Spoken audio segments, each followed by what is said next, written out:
बोलो कृष्ण कन्हैया लाल की जय। श्री वृंदावन बिहारी लाल की जय। ओम नमः पार्वती पतये हर हर महादेव हर।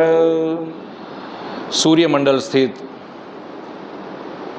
मेरे परम गुरु भगवान श्री सूर्य नारायण, उनका ध्यान करते हुए, उनको वंदन करते हुए सभी शिक्षा गुरु एवं प्राणी मात्र स्थावर जंगम सब में विराजमान सबके नियंता हमारे भगवान श्री राधा कृष्ण,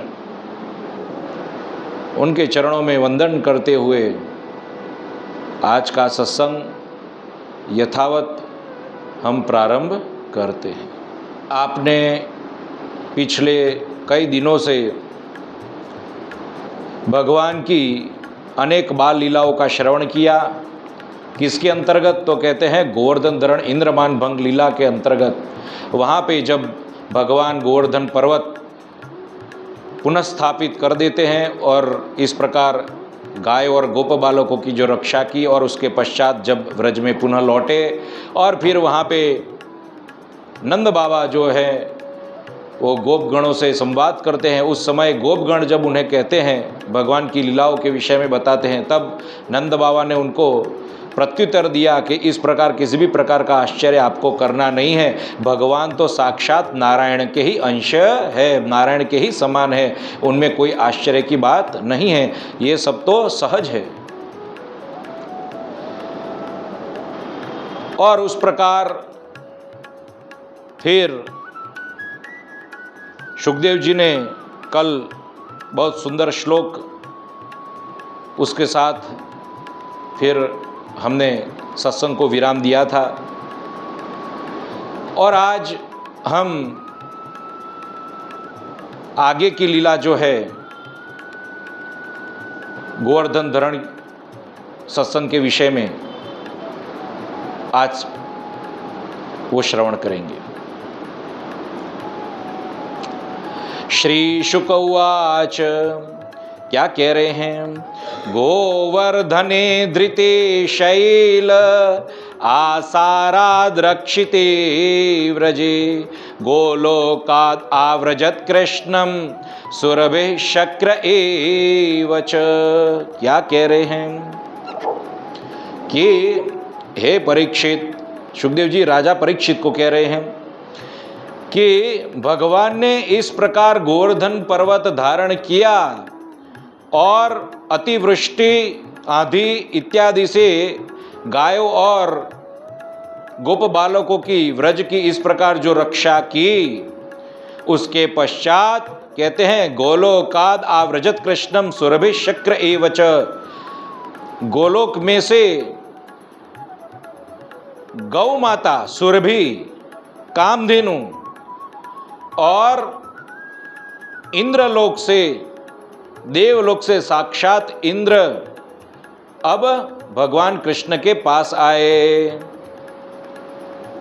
पृथ्वी पर पधारे, व्रज में पधारे। क्यों? तो वो हम आगे देखेंगे। विविक्त उपसंगम्य व्रीडितः कृतहेलनहं पस्पर्शं पादयोरेनं किरीटे नार्कवर्चसा। अपने इस कृत्य के कारण जो लज्जित हुए हैं और स्वयं को अपराधी इस प्रकार की जो अनुभूति हुई है, ऐसे इंद्र अब एकांत में जाकर भगवान कृष्ण के पास आए और अपने मुकुट, कैसा मुकुट? तो कहते हैं किरीटे नार्क वर्चसा, जिसका प्रभाव, जिसका तेज सूर्य जैसा है, ऐसे अपने मुकुट की नोक से, वो मुकुट की नोक जो है भगवान के चरण कमलों पर स्पर्श हो, भगवान के चरण कमलों से स्पर्श हो, उस प्रकार साष्टांग दंडवत प्रणाम किया। इंद्र ने साष्टांग दंडवत प्रणाम किया, अपनी मुकुट की नोक से भगवान को स्पर्श कर, भगवान के चरण कमलों को स्पर्श कराकर साष्टांग दंडवत प्रणाम किया।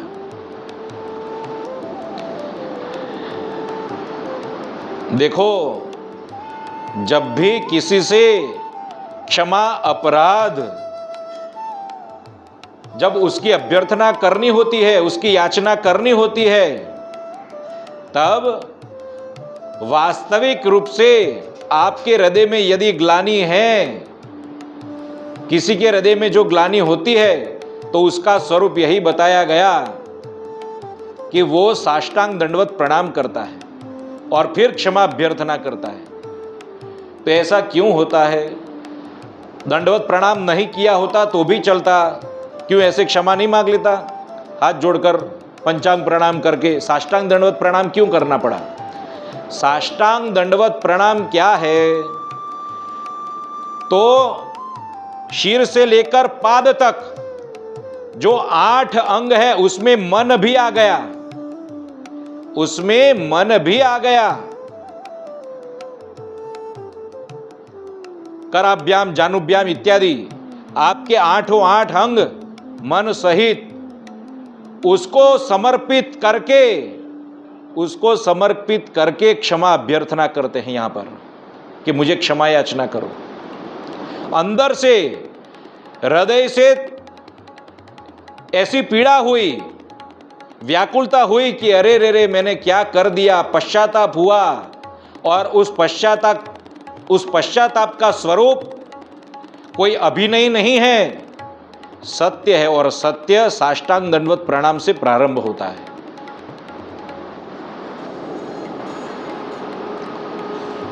और श्रीमद् भागवत में बारंबार बताया गया है, ब्रह्मा जी की स्तुति हो या इंद्र की स्तुति हो, उन्होंने साष्टांग दंडवत प्रणाम किया है तो तुरंत उठे नहीं हैं।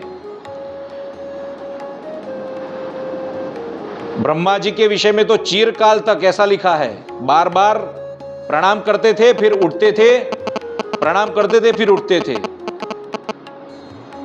तो हृदय में ध्यान करना है भगवान के स्वरूप का अंदर से, और पश्चाताप करना है इस प्रकार। अथवा तो कोई अपराध नहीं हुआ है और फिर भी दंडवत प्रणाम कर रहे हैं, तो हे प्रभु ये सब कुछ तेरा ही है, तेरा तुझको अर्पण, क्या लागे मेरा। इस प्रकार दंडवत की विधि बताई गई है। आपने अपने जीवन में कभी भी दंडवत किया? जीवन में विचार करो, कभी भी भगवान के श्री विग्रह के सन्मुख कभी भी दंडवत किया? यह भागवत में से सीखना है। ब्रह्मा जी, इंद्र सभी लोग दंडवत करते हैं, तो हम मनुष्य क्यों न करें? कई लोग कहते हैं कि केवल वैष्णवों को सिखाया जाता है दंडवत करना, ऐसा नहीं है। श्रीमद् भागवत सनातनी है, श्रीमद् भागवत सभी संप्रदाय से ऊपर है, सनातन है, सनातन सत्य है। यहां पर ऐसा नहीं लिखा गया कि वैष्णव संप्रदाय की है, ये संप्रदाय की है, ये संप्रदाय की है, रुद्र संप्रदाय की है, या फिर ये सनत संप्रदाय, सनकादि संप्रदाय की है, या ऐसा। ये सबके लिए है, और यहां पर जो बताया गया है वो सत्य है, इसलिए हमें यह सीखना चाहिए। आगे कहते हैं, दृष्टश्रुतानुभावोस्य कृष्णस्यामित तेजसः नष्ट त्रिलोकेशमद इंद्र आह कृतांजले।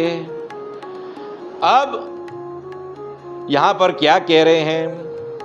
इंद्र, कैसा इंद्र, कैसे इंद्र ने दंडवत किया है यहां पर? तो कहते हैं दृष्ट श्रुतानुभावोस्य, पहले उसने केवल सुना था पूतना वध इत्यादि के विषय में, और ब्रह्मा जी जब यह हुआ था कि ब्रह्मा जी का भी मोह भंग किया है, यह लीला के विषय में श्रवण किया था। किसने? इंद्र ने। अनुभव नहीं किया था, केवल श्रवण किया था कि ऐसा पृथ्वी पर कोई कृष्ण है, एक बालक है जिसने पूतना का भी वध किया, और इन ब्रह्मा जी का भी मोहभंग किया। किससे सुना था? तो आपको ज्ञात होना चाहिए, पूतना का जब वध हुआ, तब पूतना ने जो पुकार की थी, उसका वध के समय उसने जो चिल्लाया था, तो उसकी जो ध्वनि है, कहते हैं त्रिलोक तक गई थी, त्रिलोक व्यापी उसकी ध्वनि थी। कैसी थी? त्रिलोक व्यापी ध्वनि, तो वो सूचित करती थी। इस तरीके से सुना था, इस रीति से सुना था। आपका प्रश्न बहुत उत्तम है, बहुत गर्भित प्रश्न है। जिसने अंदर से नहीं पढ़ा होगा वो बोल नहीं पाएगा। ये बहुत गर्भित अध्ययन नहीं किया होगा तो उसको ज्ञात ही नहीं होगा। ये आईएएस में पूछते हैं ऐसा प्रश्न। बहुत गंभीर प्रश्न है। आप बहुत अच्छा आपने यानी प्रश्न पूछा, क्योंकि कोई तो बताने तो गया नहीं था, तो कैसे ज्ञात हुआ। तो पूतना की जो ध्वनि थी, पुकार, जब स्तनपान किया भगवान ने और जो कष्ट सहन नहीं हुआ उस समय जब प्राण जा रहे थे तब, चलो भगवान की कृपा से हमको ये याद आ गया, स्मरण आ गया, अन्यथा और ब्रह्मा जी के विषय में तो वो तो साक्षात सृष्टि करता है, तो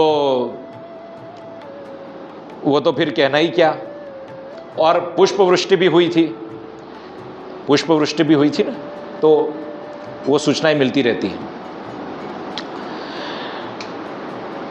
तो यहां पर पहले देखा था और अब पहले श्रवण किया था और अब देख लिया साक्षात भी नहीं, ये बालक जो है वो साक्षात परब्रह्म है, वो साक्षात परब्रह्म है। श्रेष्ठ स्तुतियों में से मानी गई है इंद्र स्तुति, श्रेष्ठ स्तुतियों में से एक है इंद्र स्तुति। आप श्रवण करना कि पहले श्रवण किया अब देखा, तो इसके कारण क्या हुआ, कृष्णस्यामित तेजसः, क्या देखा, तो भगवान कृष्ण का अमित तेज, अमित यानी दुर्लंघ्य ऐसा तेज, असीमित अमर्यादित ऐसा प्रभाव, ऐसा तेज भगवान का, ऐसा पराक्रम देखा और श्रवण किया और देखा।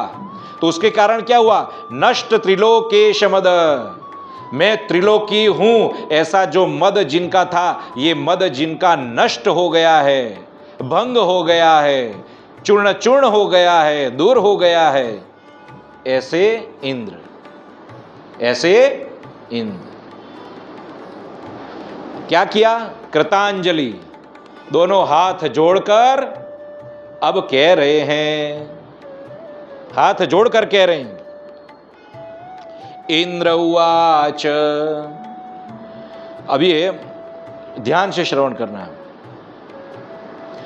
विशुद्ध सत्वं तव धाम शांतम, मेरे साथ साथ आप सभी बोलो, विशुद्ध सत्वं तव धाम शांतम, बोलो, आपकी भी स्थिति हो जाएगी।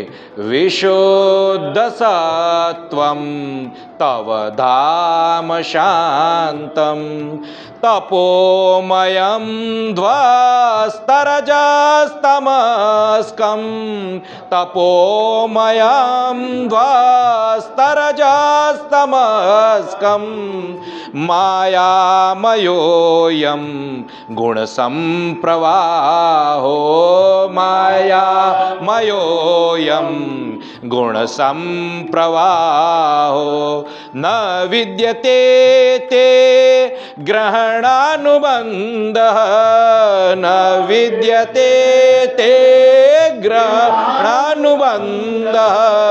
विशुद्ध सत्वं तव धाम शांतम, विशुद्ध सत्वं तव धाम शांतम। क्या कह रहे हैं यहां पर हाथ जोड़कर, बढ़िया, बहुत सुंदर है। हे प्रभु आपका स्वरूप कैसा है, विशुद्ध सत्व है। विशुद्ध सत्व का अर्थ क्या हुआ वो आगे हम समझाते हैं। तव धाम शांतम, हे प्रभु आपका जो स्वरूप है वो अत्यंत शांत और विशुद्ध सत्व, अर्थात हम जो मनुष्य होते हैं उनका जो शरीर होता है वो सत्व, रजस और तमस, इन तीन गुणों से युक्त होता है, इन तीन गुणों से युक्त होता है। और मनुष्य प्रायः रजोगुण प्रधान है। क्या है, रजोगुण प्रधान है। देवता जो है वो सत्व गुण प्रधान है, देवता सत्व गुण प्रधान है। उनमें भी रज और तमस तीनों रहते हैं, इनमें भी रज और तमस और सत्व तीनों रहते हैं, लेकिन वो सत्व गुण प्रधान है, हम रजोगुण प्रधान है। और पशु पंखी तिर्यंक इत्यादि ये जो है वो तमोगुण प्रधान है, उनमें भी सत्व रजस, लेकिन प्रायः तमोगुण, तमोगुण अत्यंत है उसमें। लेकिन भगवान का स्वरूप कैसा है कि जिनमें रजोगुण और तमोगुण नहीं है। तपोमयम ध्वस्त रजस तमस्कम, भगवान का जो श्री विग्रह है, श्री अंग है, उनका जो स्वरूप है कैसा है? शुद्ध सत्वगुण, शुद्ध सत्वगुण और तपोमय है। नारायण उपनिषद में इसी को ही निर्गुण स्वरूप कहा गया, उसी को निर्गुण स्वरूप कहा गया। कहते हैं मायामयोयम गुण संप्रवाहो। आपको समझना है ना ये, कि ऊपर से जाने दूं, समझना है। ये जो माया है वो तो तीनों गुणों से युक्त है, उसमें 3 गुण प्रवाहित होते हैं, लेकिन आप में ऐसा नहीं है। न विद्यते ते ग्रहणानुबंध, इस गुणों से आपको कोई भी बंधन होता नहीं है। ये माया का स्पर्श आपको नहीं है, आप माया से अतीत हो, पृथक हो, परे हो, माया के पति हो।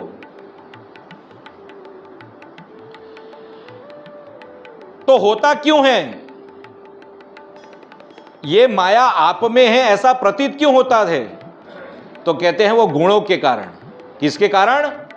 ये गुणों के कारण ही, ये 3 गुणों के कारण ही ये माया आप में है, अर्थात आप भी मायामय हो, आप भी एक सामान्य मनुष्य सरीखे हो ऐसा प्रतीत होता है। इसी के कारण भी ब्रह्मा जी की भूल हो गई, हमारी भी भूल हो गई।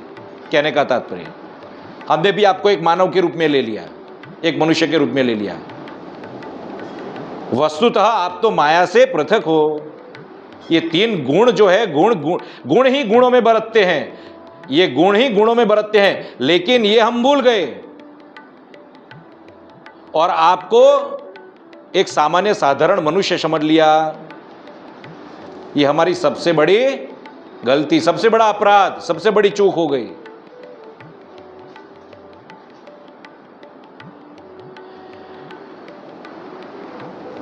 एक बात बताऊं मैं आपको, ऐसा कब होता है कि भगवान है लेकिन हम भगवान को भगवान के रूप में नहीं देखते हैं? इंद्र से ऐसा कब हुआ? तो कहते हैं जब रजोगुण बढ़ जाता है, जब, क्योंकि इंद्र वस्तुतः देखा जाए तो क्या है? सत्वगुण प्रधान है, वो तो सत्वगुण प्रधान है, देवता है, उसको तो ज्ञात होना चाहिए सब।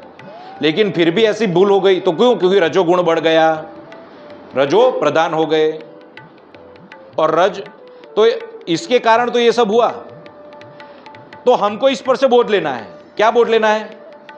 हमारे घर में भगवान के श्री विग्रह रहते हुए, अथवा तो मंदिर में भी श्री विग्रह रहते हुए, हम भगवान को भगवान क्यों नहीं देख पाते? या तो फिर हमारे आत्मा, जो हमारी आत्मा है, वो आत्मानुसंधान हम क्यों नहीं कर पाते हैं? हम देहानुसंधान ही क्यों करते हैं अतिशय? प्रभु, आत्मा का जो स्वरूप है उसका अनुसंधान हम क्यों नहीं कर पाते हैं? भगवान को क्यों नहीं याद कर पाते हैं? आत्मा को भगवान के रूप में क्यों नहीं देख सकते हैं? ये आवरण किससे है? आवरण किससे है? भगवान की आवरण शक्ति, आच्छादित शक्ति, जो रजोगुण तमोगुणमयी है, जो रजोगुण तमोगुणमयी है। ये आच्छाद, जो ज्ञान है वो आच्छादित हो जाता है, अज्ञान से आवृत हो जाता है, लेकिन वो अज्ञान भगवान में नहीं है, वो अज्ञान हमारे सब में है, भगवान में नहीं है। इसलिए दूसरा श्लोक कहते हैं, क्या कहते हैं? कुतो नुत दे तव ईश तत्कृता, कुतो नुत दे तव ईश तत्कृता, लोभादयो ये बुधलिंग भावा, लोभादयो ये बुधलिंग भावा, तथापि दंडम भगवान बिभर्ति, तथापि दंडम भगवान बिभर्ति, धर्मस्य गोप्यै खल निग्रहाय, धर्मस्य गोप्यै खल निग्रहाय, विशुद्ध सत्वं तव धाम शांतम,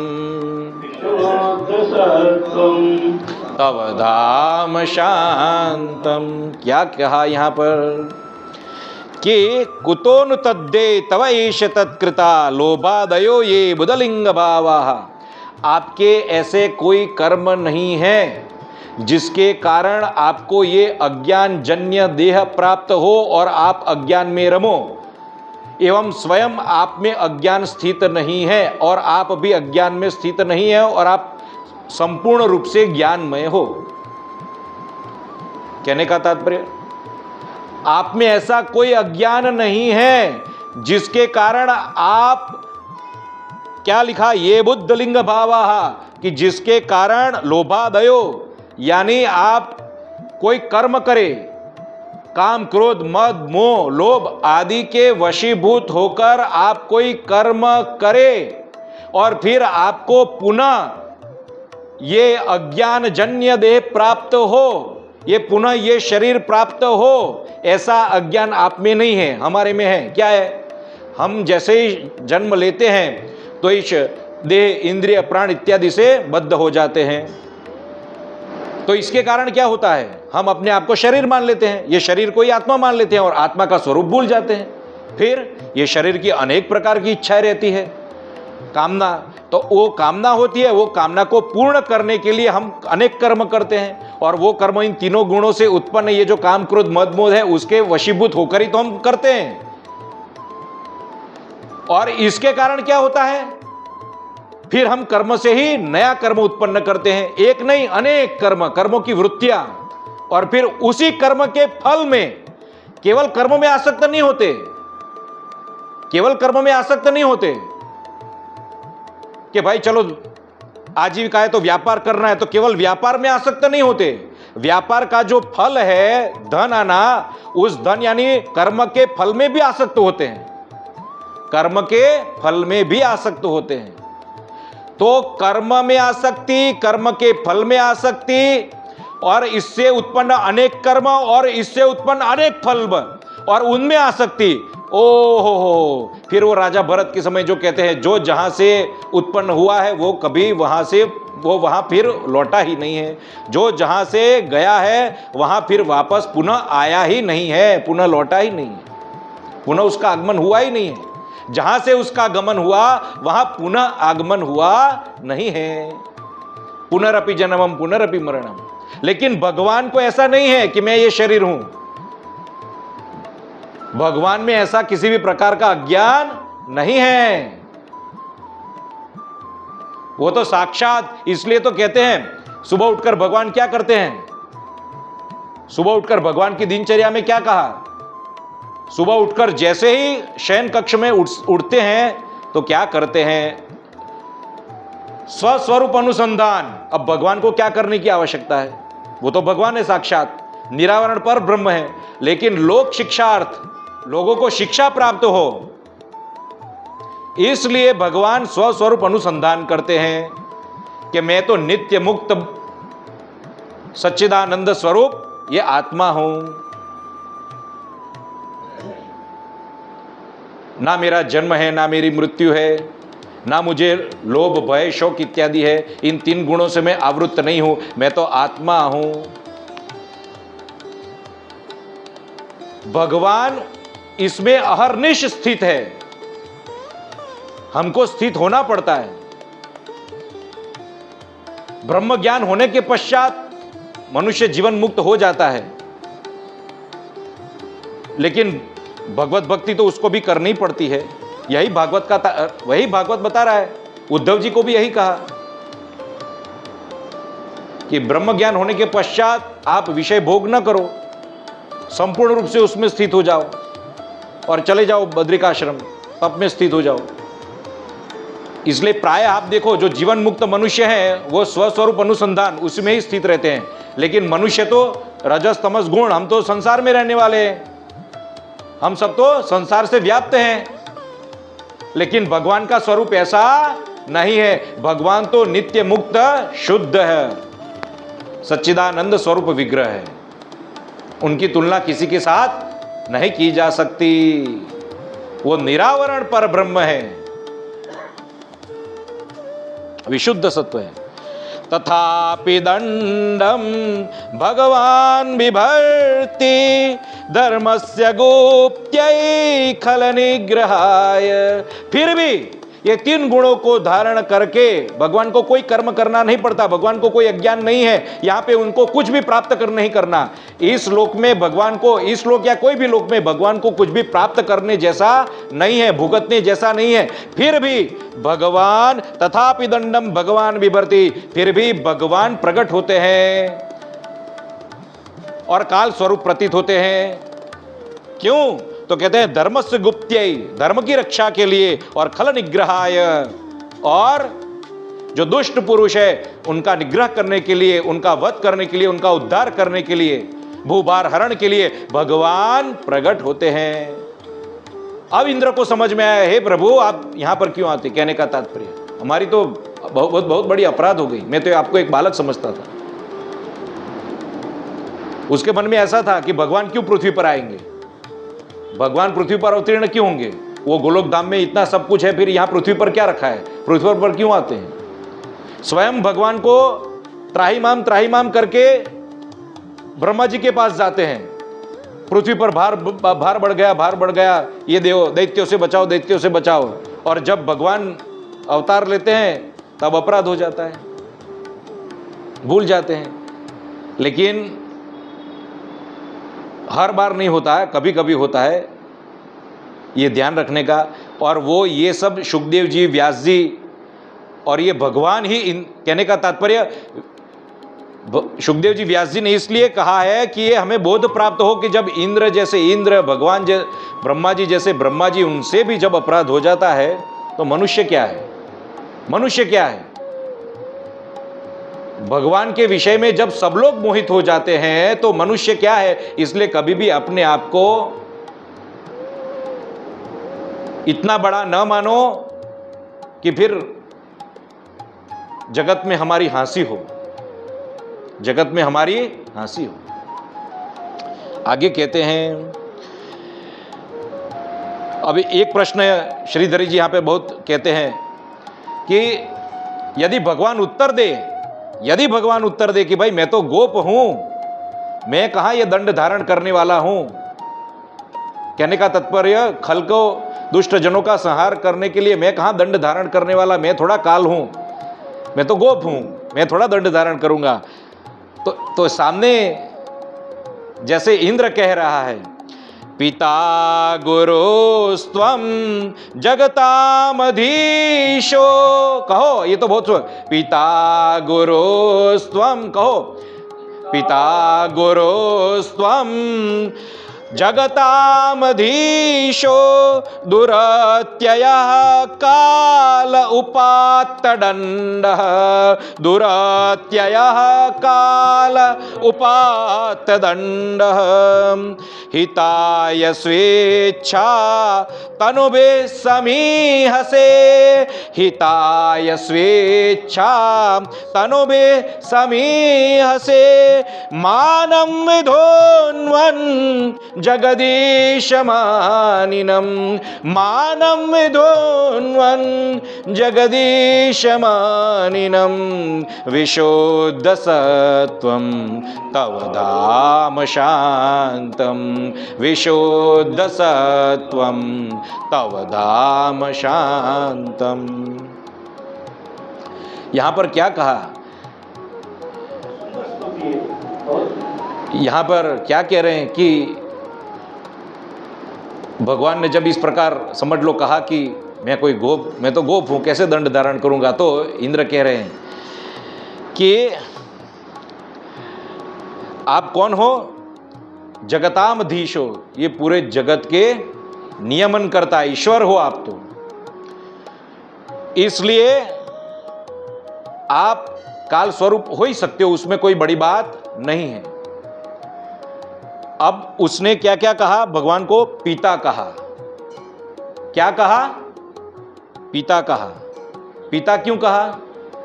भगवान को यहां पर पिता कहा। पिता क्यों कहा? तो कहते हैं ये जगत बनाने वाले भी आप हो, जगत बनने वाले भी आप हो, और जगत बनने में जो निमित्त है वो भी आप हो। अभिन्न निमित्तोपादान कारणम जो कहते हैं, अभिन्न निमित्त उपादान कारण। वेदांत श्रीमद् भागवत चतुश्लोकी भागवत जो वेदांत का ही सार है। निमित्त और उपादान अलग अलग है। निमित्त और उपादान अलग है, लेकिन जब ये विश्व की बात आती है तो सब कुछ आप ही हो। निमित्त भी आप हो, उपादान भी आप हो। आपसे ही जगत बना, आप ही जगत बने, और निमित्त बनने में भी भगवान आप ही हो। इसलिए हमारी सबकी भाई अंत में इंद्र आदि की उत्पत्ति किसके द्वारा हुई? किसके द्वारा हुई? ब्रह्मा जी के द्वारा। ब्रह्मा जी की उत्पत्ति किसके द्वारा हुई? भगवान के द्वारा, नारायण के द्वारा। तो कहने का तात्पर्य जो उत्पन्न करता है, और दूसरी बात जो उत्पन्न करता है और जो पालन भी करता है, उत्पन्न करके जो पालन भी करता है, पिता का वास्तविक व्याख्या क्या है? जो पालन करता है वो पिता। उत्पन्न करने वाला भी पिता और पालन करने वाला भी पिता। तो उत्पन्न करके पालन भी कौन कर रहा है? ये क्रीड़ा, ये जो जगत बनाया भगवान ने, उसमें पालन करने वाला कौन है? भगवान तो है। भगवान के सिवा कोई पालन करता है? वो अनुभव हो गया उसको, इंद्र को, कि पालन करता आप ही हो। इसलिए पिता हो आप। कौन हो? पिता हो। उत्पन्न करता भी हो और पिता भी हो। उत्पन्न करता भी हो और पालक करता भी हो, इसलिए आप पिता हो। फिर कहा गुरुस्त्वम। गुरु क्यों कहा? गुरु क्यों कहा? अब गुरु का काम क्या है? अज्ञान को दूर करना, अज्ञान नष्ट करना, और तमः से प्रकाश की ओर ले जाना, अंधकार से, तिमिर से प्रकाश की ओर ले जाना। तो यहां इंद्र को क्या किया? इंद्र स्वयं अज्ञान में था। भगवान को भगवान न मानकर अपने आप को तीनों लोकों का स्वामी मानने लगा था। तो यह अज्ञान था ना, स्वयं रजोगुण से आवृत्त था। तो भगवान ने गुरु रूप कैसे निभाया? दूसरी बात, गुरु कभी हानि नहीं करता। गुरु के कारण कभी डायबिटीज, मधुप्रिय नहीं आता। वास्तविक गुरु के कारण गुरु कभी आपको चिंता, उद्विग्न नहीं कराता। यह सत्य मैं आपको कहता हूं। कसौटी के नाम पर, शिक्षा के नाम पर आपको प्रताड़ित नहीं करता। गुरु सहज होता है। गुरु सहज होता है, सरलता से समझा दे। और जो जिसमें सरलता से समझ नहीं आती है उसके लिए फिर कठिन मार्ग अपनाता है, लेकिन उसमें हानि नहीं होती आपको, क्योंकि आपका देह भगवत भजन के लिए योग्य बने रहे, आपके द्वारा लोगों का कल्याण होता रहे, इस प्रकार रहता है। तो यहां गुरु ने क्या किया इंद्र को? अब मैं आपको बोलता हूं, इंद्र ने इतनी अतिवृष्टि की, भगवान चाहते तो सामने कुछ कर सकते थे कि नहीं कर सकते थे? जब प्रलंबासुर इतने सब लोगों को, पूतना इत्यादि सभी लोगों का वध किया, तो यहां इंद्र को एक दो थप्पड़ मार सकते थे कि नहीं? मैं आपको बोल रहा हूं, इंद्र के साथ वास्तविक रूप से युद्ध में उतर सकते थे कि नहीं कर सकते थे? वो युद्ध में उतर सकते थे। लेकिन गुरु जो ठहरे, जगत गुरु जो ठहरे, नहीं मैं युद्ध नहीं करूंगा, मैं बोध दूंगा उसको, कुछ भी किए बिना। एक तरफ क्या किया है? एक और ब्रज की रक्षा की, और एक और इंद्र को बोध भी दे दिया बिना कुछ किए। अपने मुख से बोले भी नहीं, उपदेश भी नहीं दिया। प्रभु अपने मुख से बैठाकर उपदेश भी नहीं दिया, ना तो एक दो तमाचे मारे, ना तो चांटे, कुछ भी नहीं। ऐसे ही बैठे बैठे केवल 7 दिन तक गोवर्धन पर्वत धारण किया और गुरु बन गए। यानी कहने का तात्पर्य, हमको अंदर से प्रतीत होता है कि ये हमारे गुरु हैं। कब? जब वो आपका हृदय परिवर्तन कराए, जब वो आपका हृदय परिवर्तन कराए, न कि मोबाइल हैक करे, न तो पीछे पीछे जासूस रखे, न तो घर में कैमरा लगवाए, ना तो आपकी पत्नी से, अपने सगे संबंधियों से बात ले।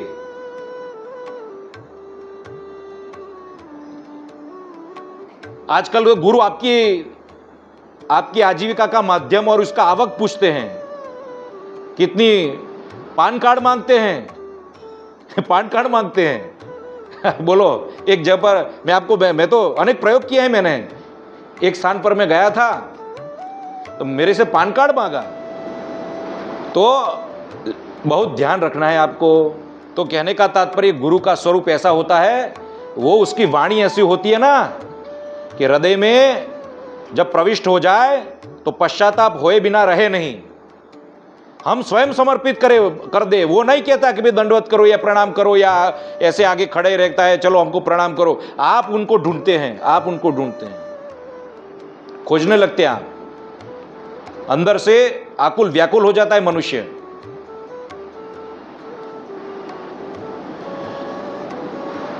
और फिर कहते हैं पिता है, गुरु है, और कहते हैं जगतामधीश, और जगत के स्वामी भी है। आप जगत के नियंता हो ही, आप स्वामी हो, तो आप तो दंड दोगे ही। दुरत्य काल उपात्त दंड, दुस्तर काल हो, दुस्तर, जिसको कोई लांघ नहीं सकता। भाई काल से कोई बच सकता है? काल से बचने का कोई उपाय नहीं है, न मंत्र, न तंत्र, न तप, न जप, कुछ भी करो, लेकिन मृत्यु है। जो जन्मा है उसकी मृत्यु निश्चित है। तो ये काल स्वरूप है, भगवान काल स्वरूप है। हिताय स्वेच्छा तनोभे समीहसे, मानम विधोन्वन जगदीश मानिनम। तो आप ये काल स्वरूप बनकर इस पृथ्वी पर आते हो, तो कहते हैं कैसे आते हो, कुन लोगों के लिए? तो हम जैसे जगदीश मानी नाम कहते हैं, हम जैसे लोगों को जो अपने आप को त्रिलोक का स्वामी मानते हैं, उनका दर्प, अहंकार दलन करने के लिए, दूर करने के लिए, निवारण करने के लिए,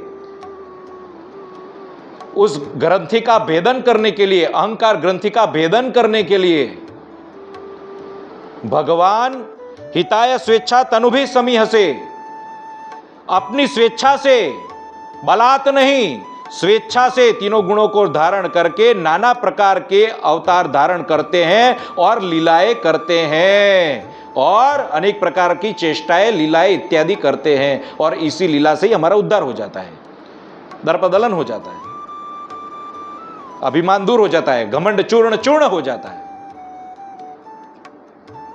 आगे कहते हैं ये मद्विधाज्ञा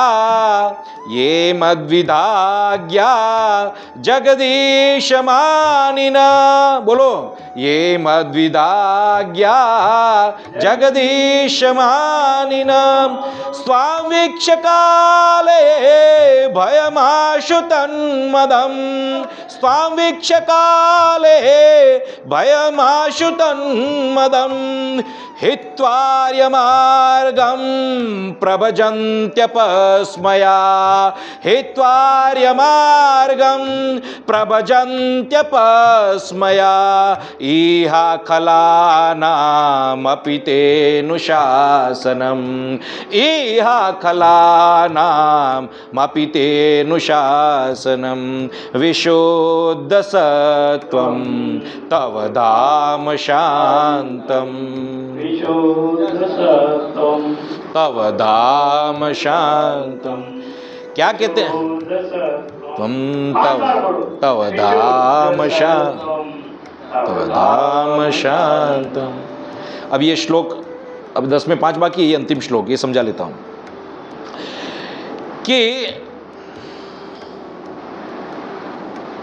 हम कैसे हैं। तो कहते हैं अज्ञ हैं और अपने आप को जगदीश मानते हैं, त्रिलोक का स्वामी मानते हैं। लेकिन हमारे जैसे लोग कैसे हैं? हे भगवान, हे जगदीश भगवान, हे जगत के नियंता, हमारे जैसे लोगों की स्थिति क्या होती है वास्तव में? अपने आप को जो त्रिलोक के स्वामी मानते हैं, उनकी स्थिति कैसी होती है? तो कहते हैं स्वाम वीक्ष्य काले भयमाशु तन्मदम, मद से मदांध होकर ऐसे हमारे लोगों की स्थिति, जब वास्तविक रूप से काल उपस्थित होता है ना, काल उपस्थित होता है ना मारने के लिए, काल उद्यत होता है, जब मृत्यु आती है, तब ऐसे अवसर पर आपको अभय देखते हैं, आप तो अभय रहते हो। मृत्यु जैसे अवसर पर आपको कुछ भी नहीं होता। भगवान 7 दिन खड़े रहे, भगवान को कुछ हुआ, निर्भय थे भगवान, तो किंचित मात्र भय की रेखा भी नहीं थी। तो आप जैसे लोग अभय रहते हैं और हमारे जैसे लोग भय के कारण त्रस्त हो जाते हैं। वैसे रिक्त दिनों में सभी लोगों को क्या कहेंगे? जब कोई संकट नहीं है तब लोगों को क्या कहेंगे? हम त्रिलोक के स्वामी हैं, हम ये है, हम पद, अपने पद प्रतिष्ठा, उसका अहंकार होगा। लेकिन जैसे ही संकट उपस्थित हुआ, भगवान की शरण में चले जाते हैं, क्योंकि भगवान अभय हैं और वो भयभीत रहते हैं। तो क्या करते क्या है उस समय? तो कहते हैं हित्वार्य मार्गम प्रभजन्त्यपस्मया। हित्वार्य मार्गम, तो सत्पुरुषों द्वारा जो अपनाया हुआ मार्ग है ना, उस मार्ग पर, उस आर्य मार्ग पर चल पड़ते हैं, जो मनुस्मृति इत्यादि में बताया, जो श्रीमद् भागवत में बताया, उस मार्ग पर चल पड़ते हैं कि भगवान अंत में तू ही सबका नियंता है, आप ही सब कुछ हो, हम तो कठपुतली सरीखे हैं, सब कुछ नियंत्रण तुम्हारे हाथ में है, भगवान के हाथ में।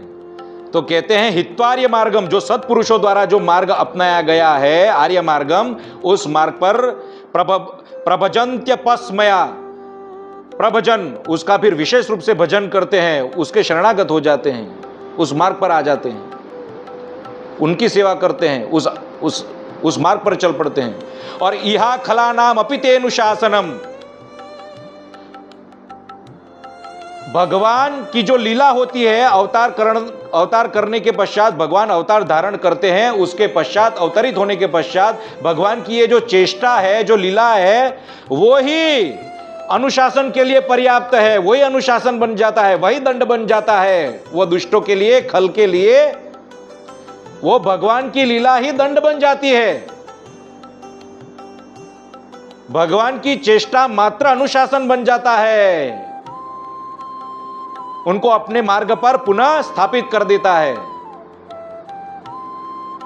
भाई अपने मार्ग पर आ जाओ, सीधे सीधे आ जाओ, सर्वेश्वरा तो मैं हूं, आप नहीं।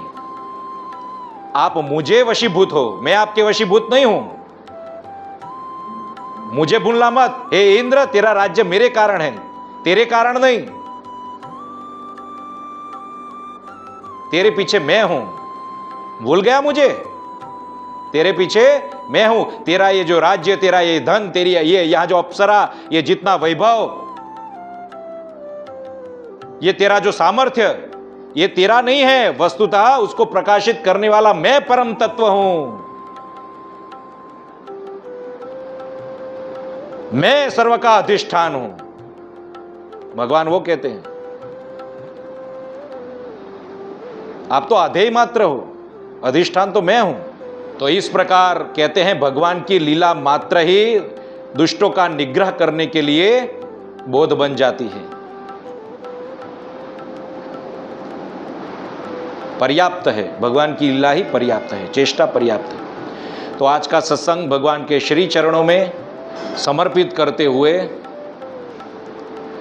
बोलो कृष्ण कन्हैया लाल की जय, श्री वृंदावन बिहारी लाल की जय। ओम नमः पार्वती पतये, हर हर महादेव हर।